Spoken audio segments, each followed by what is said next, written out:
Welcome to Sweet Life Beat Life. We hope this video helps. You start by verifying prerequisites and capturing initial samples. Make sure your GPU drivers are current and you have Shape Stabilizer v2. X installed. This prevents compatibility errors. Once done, create a small dataset of 1-3 representative shapes exported as OBJ or high resolution, PNG so you can iterate quickly. You should also launch the tool and point it to your working folder. This lets you run the first stabilization pass immediately and see where adjustments will be needed. Next, configure the core algorithm and tune parameters for reliable stabilization.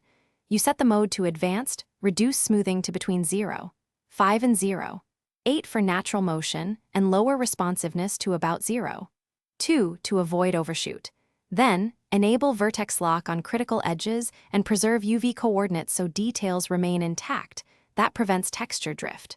Run incremental passes from coarse to fine, saving checkpoints after each pass. This gives you restore points and reveal. To finish, apply the final stabilization pass and bake the changes into your asset so the adjustments are permanent. Then, validate by running animation tests at the intended frame rates, 24, 30, or 60 FPS, and inspect edges and joints for artifacts.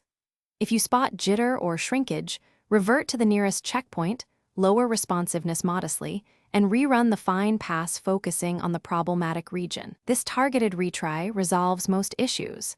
If not, enable vertex lock on additional vertices and repeat.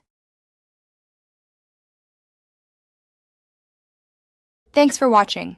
Consider subscribing if we helped you.